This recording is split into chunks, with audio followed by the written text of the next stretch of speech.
They say old men wake early, that we're just built that way, bodies rising with the birds, no matter how late sleep came. But no one talks about the ones who wake at exactly 3 o'clock a.m., not 2:58, not 3:04, always 3 o'clock, as if the darkness has memorized your name and whispers it at just the right second. I've been waking at that hour for the past 21 years. No alarm, no noise, just something inside me that knows. I open my eyes to the ceiling fan slowly spinning above me, the room quiet but not silent. You'd be surprised how loud a memory can be when the world's asleep. When I was younger, I thought it was just a habit. I told myself it was because I used to do night shifts, that my body never forgot the routine. But that wasn't the truth. Not really. I wake up at 3 a.m. because that's when she died. Her name was Helen. We'd been married 43 years when she left me with nothing but the sound of our last conversation and a pair of slippers she always forgot to wear. She passed in her sleep. Doctors said it was peaceful. I didn't feel peace. That night, I woke at 3 a.m. to use the restroom. Just an old man's bladder doing what it does. I walked past her side of the bed and something felt wrong. Too still. Too quiet. I called her name once. Then again. Then I touched her hand, and it was already cold. Since that night, I haven't slept through 3 a.m. It's like my body doesn't trust the hour anymore. As if it thinks, if I sleep through it, I might miss something again. I don't tell people this. When they ask, I just joke and say, old men and their internal clocks, huh? But it's not about the clock. It's about what time remembers, even when you want to forget. I sit on the edge of the bed every morning at that hour. I don't cry anymore. Not often, at least. Sometimes I talk to her, though, softly. The way you might speak to someone in the next room, knowing they won't answer, but needing to speak all the same. This morning, I said her name, just once. Helen. It still fits in my mouth like it belongs there. Some days I'm afraid I'll forget how it sounds, that the vowels will fade, that the weight of her name will get lighter with time. But not at 3 a.m. That's when it's heaviest. People like to ask, what's the hardest part of growing old? They expect you to say something like, my knees, my memory, the world changing too fast. But for me, it's waking up and not having anyone to tell you that you've woken up. At 3 a.m., the world doesn't need you. No phone calls, no bills, no errands, just you and your thoughts, and whatever ghosts you've kept politely at the edges of the day. That's when mine comes sit beside me, not to scare me, just to exist, to remind me of the people I was. The man I used to be when love was still something I held in my hand. There's a chair next to the window. Helen used to read there in the mornings, before the sun touched the curtains. I never moved it, not even when the grandkids told me I should redecorate. It's your house now, Grandpa, they said. But they're wrong. It's still hers, too. And I think the house knows it, especially at 3 a.m. I used to think the waking would stop one day, that my body would forget. But now I don't want it to. That hour, that terrible, quiet, honest hour, it belongs to her. And maybe, just maybe, she visits me in that silence. Maybe that's the trade we made. She left at 3 a.m. And in return, I get a sliver of her each morning. Not much, just enough. I make tea sometimes, sit in the chair, look out the window. Streets empty, sky still dark. But it feels full, like something's waiting, like she's sitting beside me. Legs tucked up the way she used to, book in hand, always starting from the same chapter because she liked it best. And I don't say much, just sip and breathe and remember. That's why old men wake up at 3 a.m. Not because we're old, but because we've lived long enough for the quiet to call us by name. And we answer not with fear, not with grief, but with love. I used to be a sound sleeper, back when the world felt safe, back when love still breathed on the pillow beside mine. But now I wake at 3 a.m. every night, not a minute before, not a minute after, as if time itself is tapping me gently on the shoulder and whispering, "He's still not back." My name is Esther. I turned 81 this year. And for the last 9 years, I haven't slept through a single night. Not since the morning I rolled over to tell Robert that the birds were up early, only to find his side of the bed cold. He hadn't stirred in the night, hadn't groaned, hadn't shifted, hadn't sighed like he usually did when I accidentally stole the blanket. He just left quietly, like the gentleman he always was. I found him lying there, one hand tucked under his cheek, the other resting on his chest, as if he had simply paused for a breath and forgot to take the next one. I didn't scream. I didn't sob.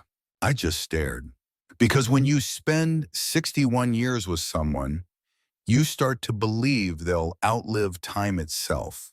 I don't think I've truly slept since that day. Not really. Sure, I close my eyes, drift for an hour here, 2 hours there. But at 3 a.m. every single night, my eyes open. And I turn to the other side of the bed, half expecting the warm weight of him to still be there. Of course, he's not. But the dent in the mattress never went away. I tried everything. Herbal teas, soft music, even one of those sound machines the grandkids gave me that plays ocean waves and rainfall. Nothing helps. Because it's not the noise I need. It's him. You don't realize how many small sounds a person makes in the night. The little coughs, the breathing patterns, the way they roll over and pull you with them, half asleep but still knowing you're there. It's those tiny sounds that make silence so unbearable. At 3 a.m., the silence isn't quiet, it's loud with absence. Some nights, I get up and shuffle to the kitchen. I make myself a cup of tea, not because I need it, but because it gives my hands something to do. Chamomile. Always chamomile, it was his favorite.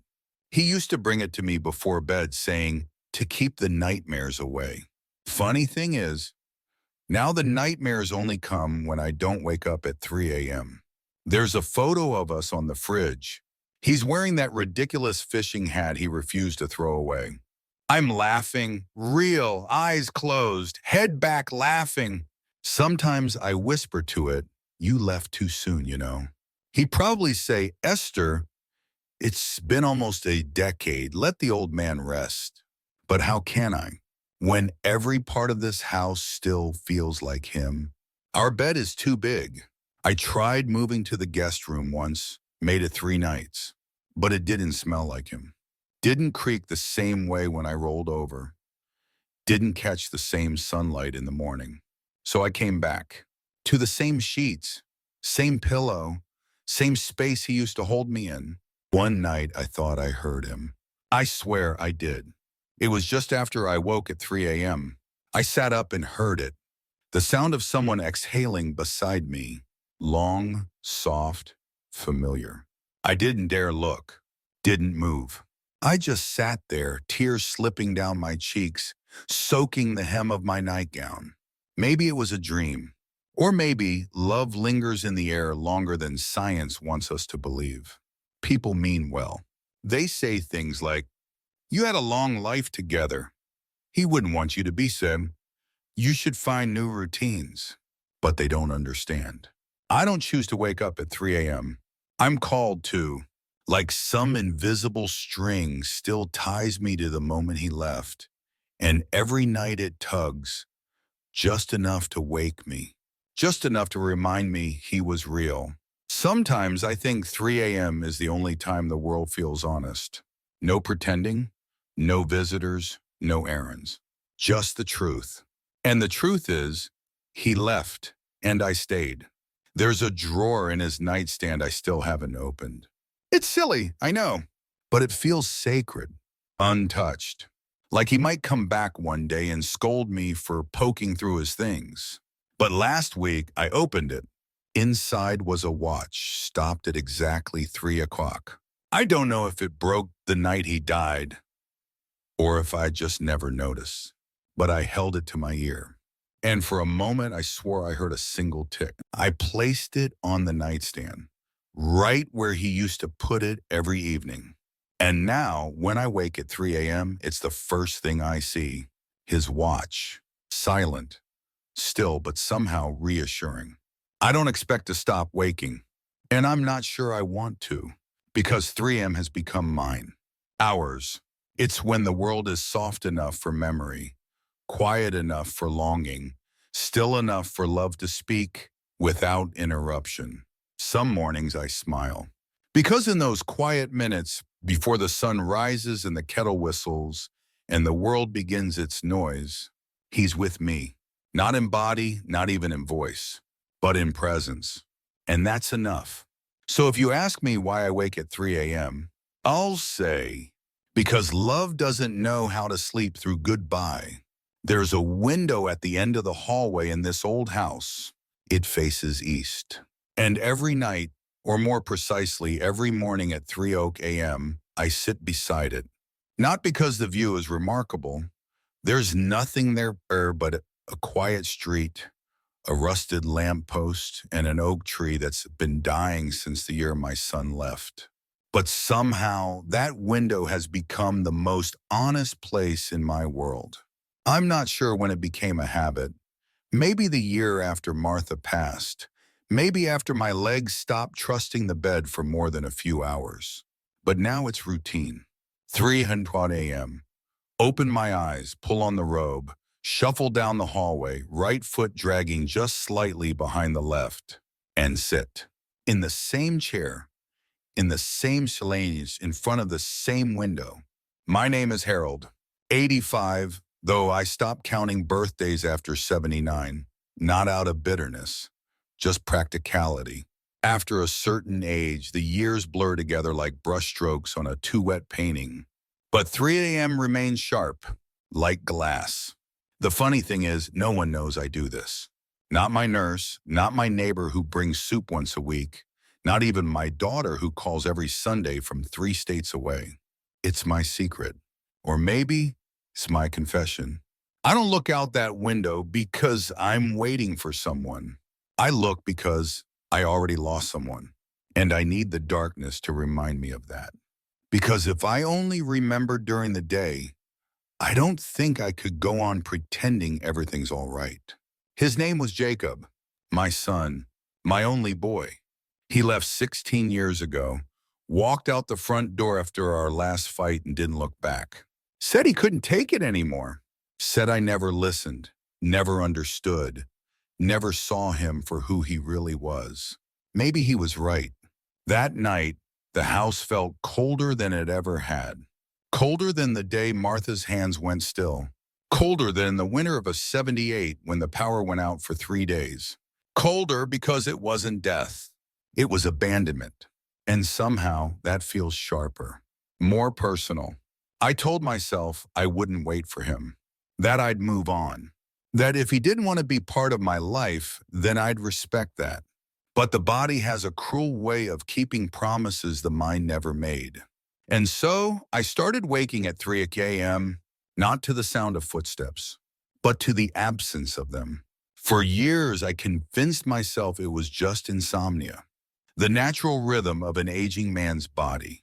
But every time I sat by that window, I saw the same memory. The night he first ran away at age 16, I waited by the window then too. Police found him 3 towns over. We laughed about it years later. But the fear I felt that night, that stayed. It's still there, like a splinter behind my ribs. The thing is, he didn't vanish off the face of the earth. I know he's alive. Facebook told me. 3 years ago, a friend of a friend tagged a photo. There he was, gray at the temples, a beard now, but definitely him. Smiling, not at me, at a little boy in his lap. He has a son, my grandson, a child I'll never meet. A laugh I'll never hear echo down the hallway. Another generation lost to silence. I've written letters, dozens, none mailed. They sit in a box under my bed, some angry, some pleading, all unfinished. Because how do you end a letter that starts with, "I'm sorry for who I was when you needed me to be someone else"? Martha used to tell me I was too hard on him, that I mistook fear for authority, that I wanted a reflection of myself and not the boy he truly was. She was right, and I didn't listen. Not until the house was too quiet to ignore the echo of my own mistakes. That's why I sit by the window.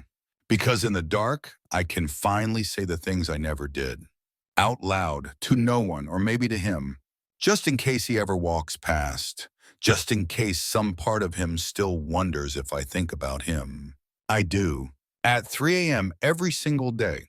Sometimes I imagine him standing under the oak tree, looking up, wondering if he should knock. I imagine myself opening the door, no words. Just a long hug, one that says, "I know we can't go back, but maybe we can begin again. I know it won't happen. Life isn't a movie, but imagining is better than forgetting." I tried covering the window once. Thought if I blocked the view, maybe I could block the ache. It didn't work. It made it worse, because the pain needs somewhere to go, and this window became its home. A place for regret to sit beside me, not to haunt me, but to teach me. Sometimes the street lamp flickers, and for a moment my heart jumps. Silly, I know, but hope is the last habit to die. Even for old men with stiff joints and fading voices. One morning, just before the sky lightened, a boy passed by on a bicycle. He looked up. We made eye contact. He waved. I didn't recognize him, but something about the moment felt right. So I waved back, and for a brief second I imagined it was Jacob. Just younger, coming home.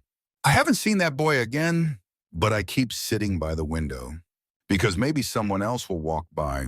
Maybe someone will see the light and think, someone is awake in there. Someone still cares. That's what the window gives me. Not answers, not closure.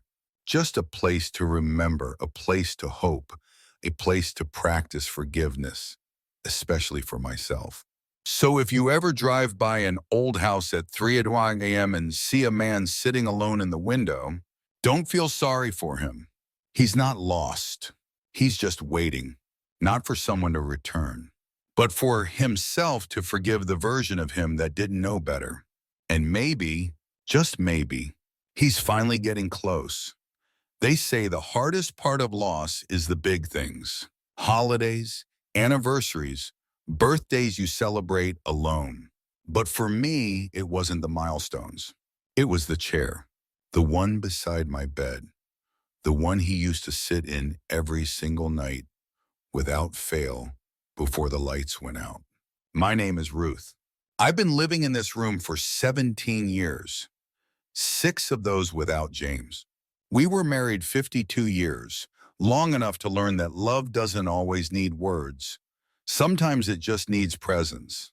And his presence lived in that chair, not because it was special, not because it was fancy, but because it was his spot. Every night, James would finish brushing his teeth, put on his slippers, and sit down in that chair. Sometimes he read. Sometimes he looked through the old baseball cards. Sometimes he didn't do anything at all, just sat, legs crossed, hands folded in his lap. He used to say, "This is my thinking chair. I solve the world's problems from here." I'd laugh and say, "Well, you better get started. The world's still waiting." But now the chair just sits there, empty. And not just in the literal sense. It feels empty, like it's holding space for something I can't reach anymore. I wake up every morning at exactly 3 o'clock a.m. I didn't used to. I used to sleep through until the sun lit the curtains. But now I wake, not from a dream, not from a noise, but from the absence of a sound. The soft creak of that chair as he shifted in it, the rustle of newspaper, the faint cough he never admitted was from the cigar he sneakily smoked every Sunday. And when I wake up, the first thing I do is turn my head to the right. The chair's still there, still angled slightly toward the window, still with the indent from where he sat night after night. I haven't moved it. I haven't dared. The children want me to. Mom, let's freshen up the room, they say. Maybe move that old chair to the den. But they don't understand. That chair is not furniture. It's history. It's memory. It's the only place in this room that still remembers the shape of him. One night, about 3 years after he passed, I had a moment. I was half asleep, somewhere between dream and waking, and I heard it, the creak, the exact sound the chair used to make when he sat down in it. I didn't move, didn't open my eyes. I just listened. And in that stillness, I whispered, I miss you. The silence that followed wasn't empty. It was full of everything I never said. Some mornings I put a folded blanket on the seat, as if I'm still saving it for him. Other mornings I sit in it myself, just to see if I can still feel him. I sit the way he used to, legs crossed, hands folded, and I try to remember the view he had of me, lying there curled under the blankets, half asleep but always aware of him nearby. That chair was the last place he sat the night before he died. We didn't know it was the last night. There were no goodbyes, no dramatic final words. Just the usual. You brushed your teeth? I asked. He smirked, as well as I ever do. Then he sat down, leaned back, and said, Love you, Ruthie. I said, Love you more. He didn't argue like he usually did. Just smiled, turned off the lamp, and crawled into bed. He passed sometime before dawn, quietly, without a sound. I woke up at 3 a.m., as I always do now. Maybe my body knew even then. I've tried reading in the chair. Doesn't feel the same. I've tried placing a cushion on it. Felt like I was covering him up. So now I just let it be. Let it breathe. Let it exist. Let it hold space. Grief is strange. It doesn't always come in waves. Sometimes it comes in chairs. Chairs that sit too still, too quiet, too patient. Like they're waiting for something you know will never return, but you can't bear to tell them that. Some nights when I can't sleep, I sit in bed and talk to it. I talk to the chair like I used to talk to him. I tell it what the kids are doing, that the tomatoes in the garden finally came in, that the nurse gave me the wrong pills again, but I caught it. I tell it I'm tired. Tired of being strong. Tired of pretending I don't miss him every hour of the day. Tired of waking up at 3 a.m. to find that the chair is still empty. And sometimes I imagine him answering back. I imagine him chuckling, telling me not to be so dramatic, telling me to go back to sleep, that he's still here, just in a different seat. I know one day I won't wake up at 3 a.m. One day the chair will stay empty, not just for me, but for anyone. And maybe someone else will live in this room. Maybe they'll look at the chair and say, that old thing, let's toss it. And I hope, oh, I hope they don't. Because that chair, it held love. And love deserves to be remembered.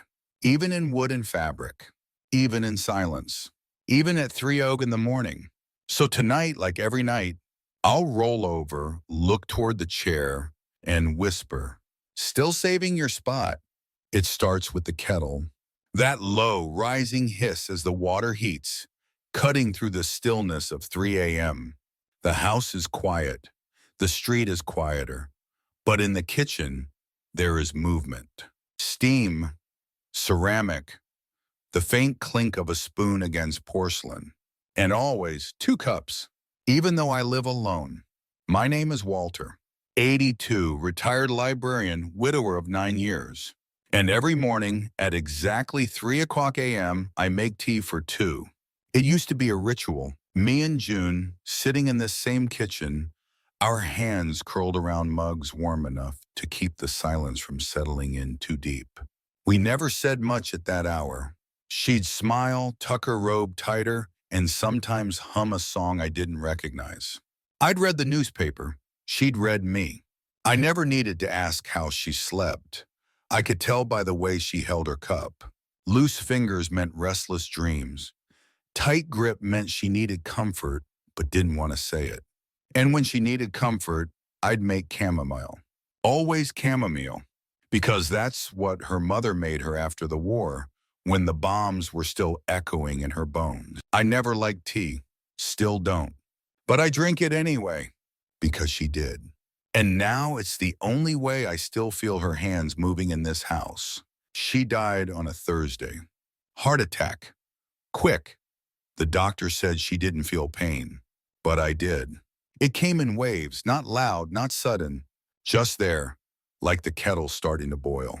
At first, you think it's nothing. Then it overtakes everything. The first night after the funeral, I couldn't sleep. I wandered into the kitchen out of habit. The kettle sat where she always left it. I filled it, set it on the stove, reached for the 2 cups, and then I stopped, because it hit me. There was no one to pass the second cup to, so I stood there, cup in hand, steam rising, staring at the empty chair across the table. I didn't cry. I just sat down, placed the second cup in its usual spot, and whispered, "It's still warm." That was 9 years ago, and I haven't skipped a morning since. Some might call it strange.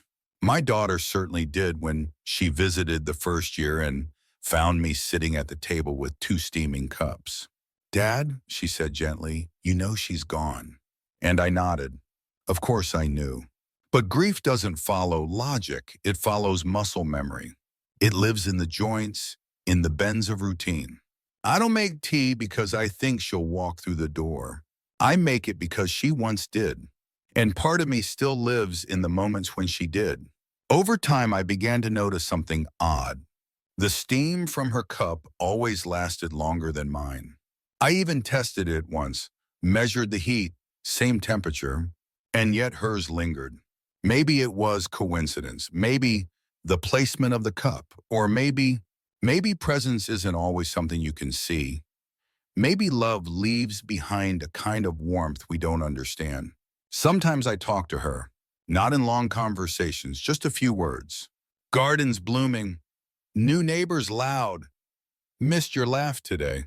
And once, when the tea spilled a little onto the saucer, I chuckled and said, "Still a messy pour, huh?" It was her joke. She could never pour without dripping. She used to blame the mugs. I never moved her chair. It still has the indent from where she'd sit, legs crossed under her robe, a book open but barely read. There's a scratch on the edge of the table where her ring would tap when she was thinking. I trace it sometimes, not to remember her, but to feel close to the thoughts she never said out loud. At 3 a.m., the world feels honest. No one's pretending, no one's rushing. It's the only time I feel like I can speak without needing to make sense. Because the tea doesn't ask questions, the chair doesn't interrupt, and the silence feels shared. I know one day I'll miss the tea too. Maybe the kettle will stop working. Maybe my hands won't be steady enough to pour. Maybe I'll forget which mug was hers. But not today. Today I remember. This morning something different happened. I sat down as usual, poured the tea, set her cup across from mine. But before I could take my first sip, I felt it. Not wind, not cold, but a presence. Light, like a hush before music starts. I looked up. The chair was still empty. But it didn't feel empty. It felt full. Full of something I didn't have a name for. I whispered, "Is that you?" No reply. Just the sound of steam and ticking clock hands. But that was enough. I don't know what people believe. Ghosts, memories, God, grief. But I believe in tea. I believe in rituals that keep the soul intact. And I believe that if love is strong enough, it doesn't leave when the body does. It lingers, like steam from a second cup. So tomorrow and the next day, and for as many days as I have left, I'll keep making tea for 2.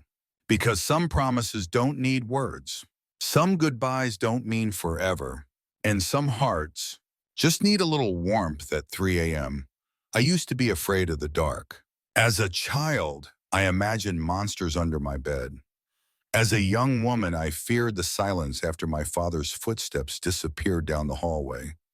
And as a mother, I dreaded the sound of nothing, because it usually meant something had gone wrong. But now I find comfort in the dark, because it's the only time I can whisper and feel like someone's listening. My name is Lillian. I turned 87 last winter. Most days I wear old cardigans and forget where I left my glasses. But at 3 a.m. I am still a woman with a voice. And though I don't raise it much anymore, I've learned that even a whisper, when given to the right kind of quiet, can carry everything a heart needs to say. It started after Thomas died. 56 years married, gone in a single moment. He fell asleep in his recliner one afternoon and never opened his eyes again. I found him just after the tea finished steeping. Still warm, still breathing, I thought. But no, just still. The night after the funeral, I sat on the edge of our bed and stared into the dark hallway. The house was too quiet. Even the refrigerator hum felt loud. I didn't cry, not yet. But something inside me cracked. Not loudly, just enough to let a single word slip out. Tom? I hadn't planned to say it. It just escaped, like breath, like habit. There was no answer, of course, just the creak of the floorboards shifting with the night.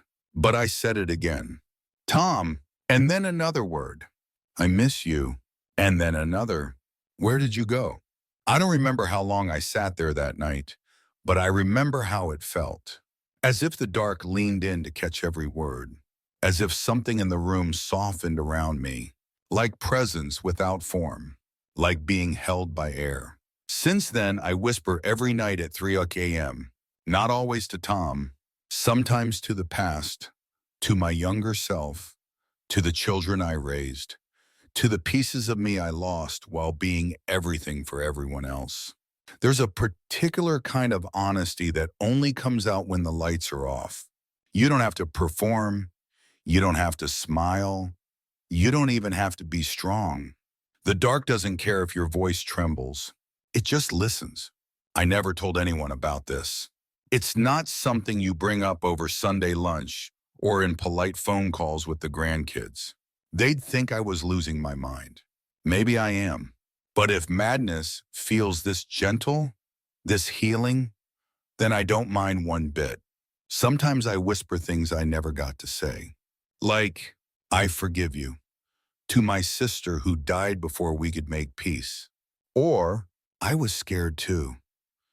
To my daughter on the night we argued about her moving out. And once, just once, I whispered, I'm ready. I didn't mean for death. I meant for life, however much of it remains. The whispers don't echo, but they don't disappear either. I like to think they collect in the corners of the room, like dust motes waiting for sunlight. Like prayers that never needed to be loud to be heard. One night I whispered, do you still remember me? And I could have sworn the floorboard creaked in response, right by his old recliner, where he always sat with his hands stretched toward mine, even in silence. I've started writing some of the whispers down, not as poetry, not as memoir, just fragments, half thoughts. Unfinished sentences. They're messy and often unreadable, but they're real. They remind me that my voice still works. That even if no one answers, I am still speaking, still present, still here. People think we disappear slowly when we get old. They imagine it like fading photographs, edges softening, color draining. But I don't think that's true. We don't fade. We retreat. We whisper instead of shout. We step back so others can step forward. But in the dark? In the dark, we are still full-sized, still loud in our own way. One morning, the nurse asked me why I kept waking up so early. I smiled and said, old habits. She laughed and said, your habits are polite. Some scream at the night. She didn't know I do too, just very quietly. If someone asked me why I whisper to the dark, I'd tell them this. Because the dark never interrupts. Because the dark remembers. Because in the hours when no one is watching, I am not alone with my grief. I am alone with my truth. And that, my dear, is sometimes the only company we need. So tonight, like every night, I'll lie in bed. I'll feel the stillness settle. And when 3 o'clock a.m. comes, I'll turn my head slightly toward the hallway and whisper, "Good night, my love. Good morning, my past." And just maybe, thank you for still listening. They say time heals, but they forget to mention it doesn't always heal everything at once. Sometimes the mind forgets, but the body remembers. My name is Samuel. I turned 89 last week, though I wouldn't have remembered if the nurse hadn't brought me a slice of cake. It's strange what fades and what stays. I forget names, sometimes even my own address, but I can still feel the exact weight of the helmet I wore during the war. The pressure on my ribs when I was trapped under rubble in 1953.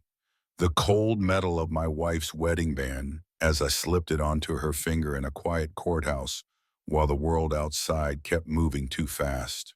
These are things my body knows, things it won't let go of, especially at 3 a.m. I don't need an alarm clock. I haven't needed one in decades, because every morning, without fail, my body pulls me from sleep just as the clock turns from 2:59 to 3 o'clock. It's not nightmares that wake me. It's memory, but not the kind that plays like a movie in the head. No, it's memory that aches in the joints, stiffens in the spine, curls in the toes. I was a soldier once, then a husband, then a father, then a widower. Now I'm just a man in a chair, in a room too quiet to forget itself. I used to think I'd get past it. The trauma, the sleeplessness, the ache in my shoulder where shrapnel lived for 12 years before they could safely remove it. But trauma is a guest that overstays. And when you stop talking about it, it starts speaking through your bones. At 3 a.m., my shoulder burns, always my left one. The doctors say it's old injury, arthritis. But I know better. It's the place that caught the blast that killed my best friend in '51. I still remember the heat, the way the air turned solid, the smell of dust and metal and blood. They say I survived, but some parts of me didn't. I never told my children the full story. What would be the point? They know me as Dad, the man who grilled on Sundays, who taught them to ride bikes and never cried at movies. They don't know about the shaking hands, the way I flinch when fireworks go off, the nights I sat on the edge of the bed, sweating even though the house was cold. My wife knew, of course. She never asked for details. She just held me when I woke, ran her fingers down my spine until I could breathe again. She died at 12 years ago. And since then, no one's touched my back like that. Maybe that's why I still can't breathe fully at night. There's a scar on my hip from a fall I took 5 years ago, but sometimes when the wind howls through the cracks in the window frame, my leg hurts like it did when I crawled out of a collapsed building in Korea. It doesn't make sense, but pain rarely does, especially the kind that comes from somewhere deeper than skin. Some nights, I dream of marching. My feet move in rhythm, my body straightens like it used to. I'm 20 again, full of fire and fear. And then I wake to shaking hands, to a heart that beats just a little too fast, to silence. And I realize my legs haven't marched in years, but they still remember how. That's the thing about the body. It holds on, even when you try to let go. At 3 a.m., I sit in my recliner, not because it's comfortable, but because it faces the window. And I've learned that sometimes looking outside helps me remember I'm still here. The world keeps going, even when the body wants to stop. I keep a blanket on my lap, one my wife knitted before her fingers got too stiff.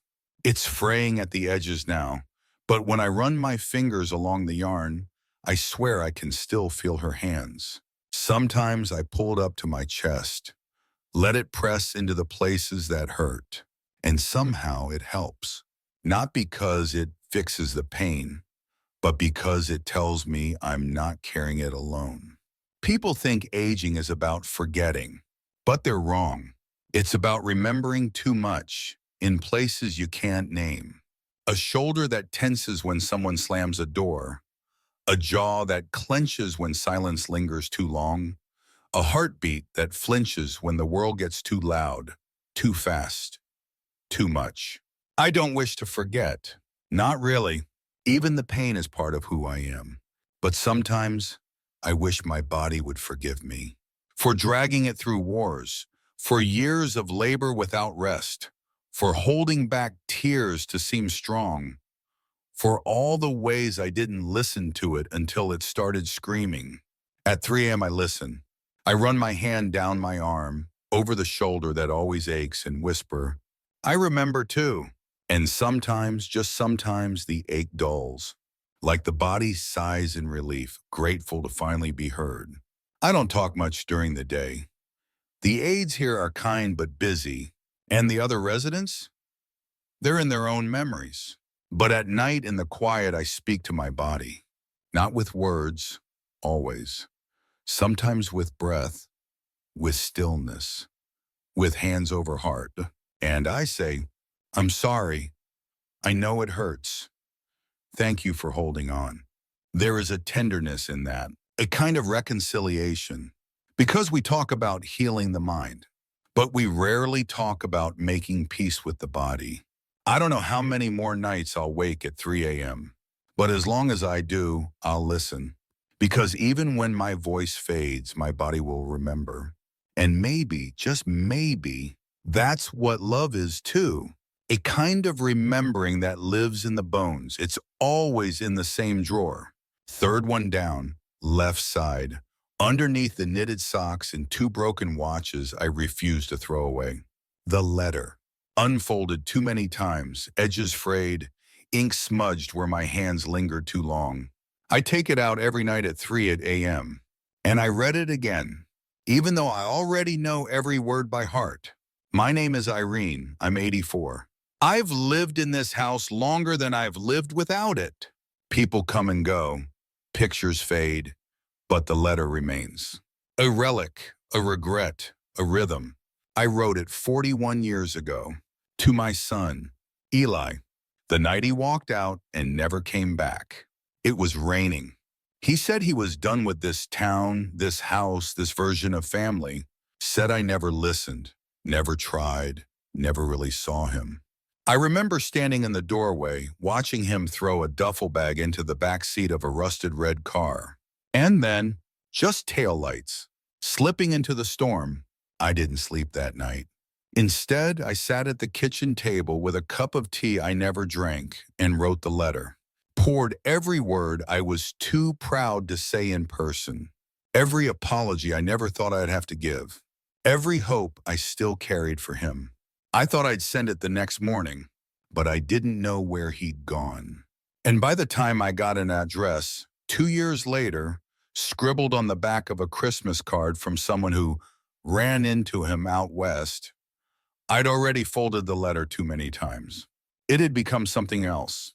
Not a message, not a gesture, but a confession. Too fragile to mail, too late to matter. I told myself I'd let it go, that some things are better left unsaid. But my body didn't agree, because ever since that night, I've woken up at 3 o'clock a.m., not out of habit, but because that's when I stopped being his mother in practice and became his mother only in memory. So now I sit at my desk in the dark, open the drawer, unfold the pages, and whisper the words like prayer. Eli, I don't know where to begin. Maybe because I never really learned how to speak your language, the one without silence or correction.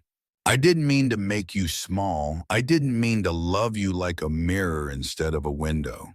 You weren't supposed to be like me, and I wasn't ready for you to be someone I didn't recognize. Sometimes I stop there. Sometimes I can't read further.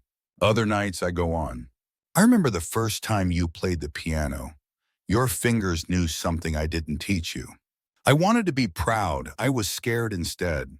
Not of you, of how much I didn't understand. I see it now. Over the years, I've added lines, small ones, like margins filled with apologies. I baked your favorite pie today. The maple tree you climbed as a boy finally came down in a storm.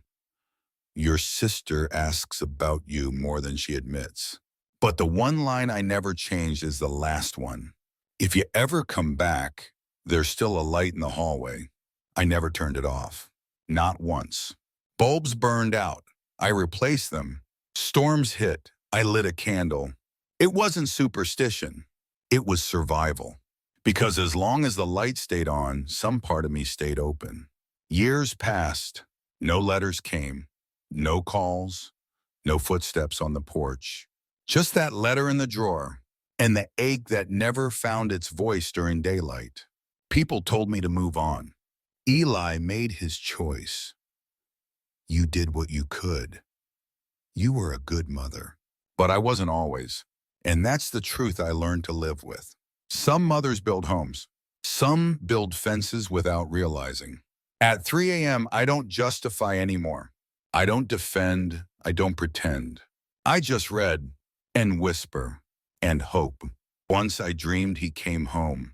He looked older, beard flecked with gray, eyes that had seen things I never would. He stood in the kitchen, letter in hand, said nothing, just nodded, and I woke up crying.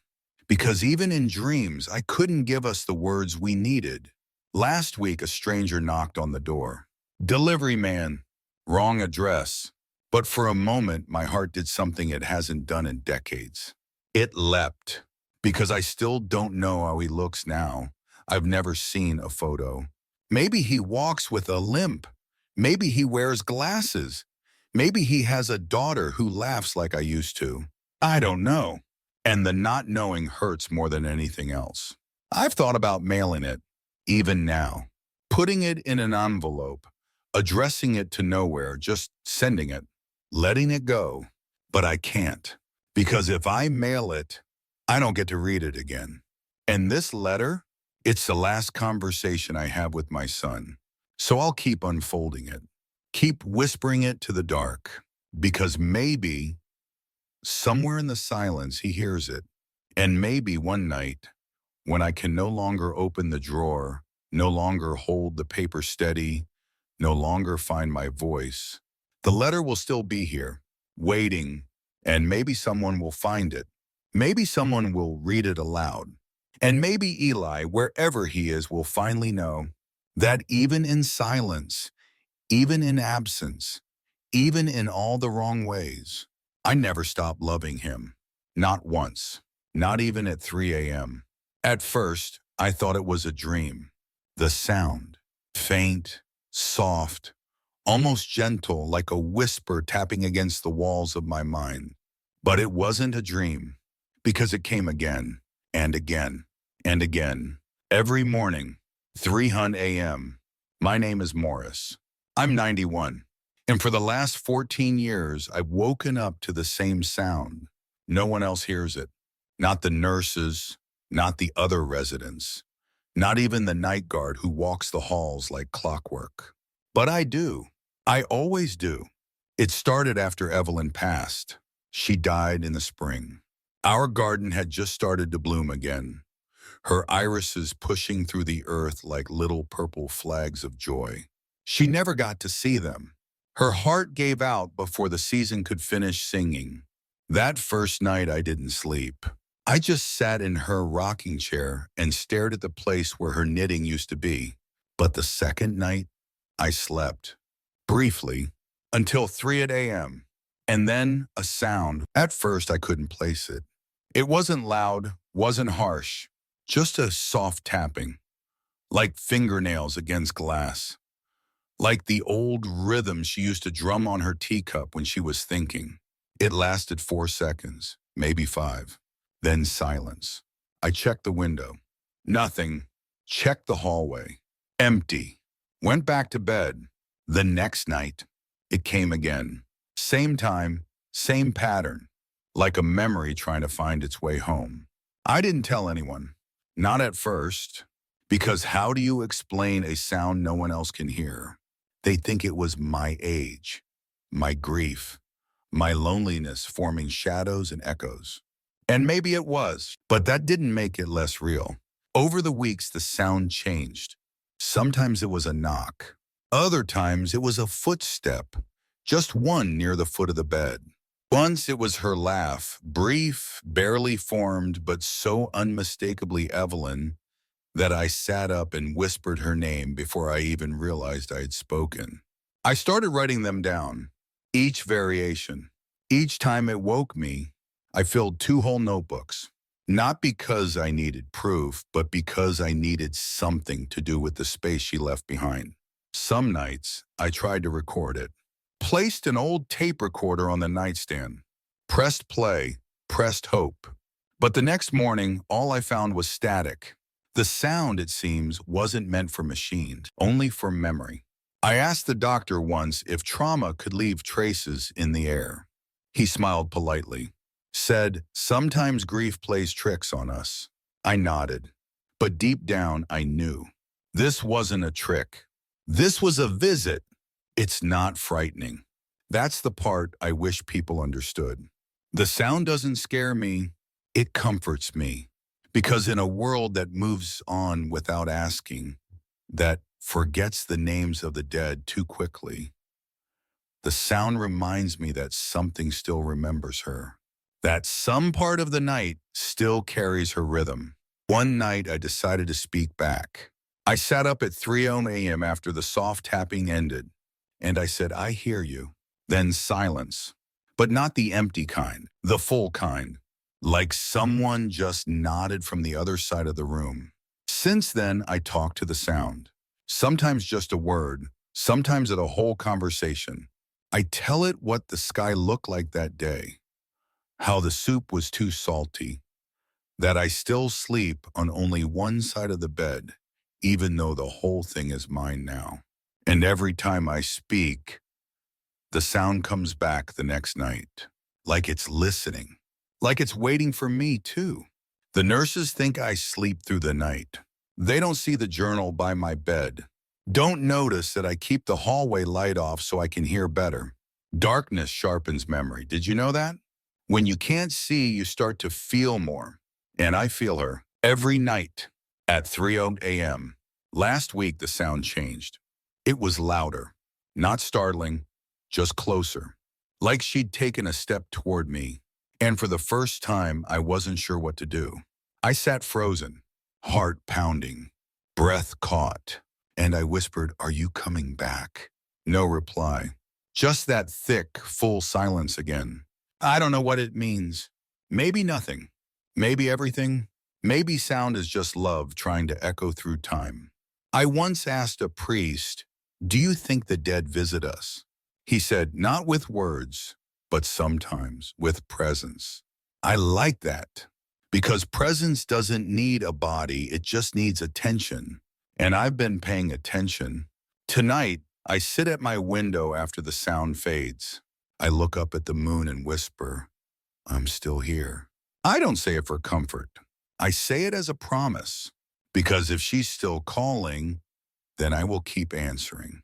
Even when no one else understands. Even when my body grows tired. Even when memory fades.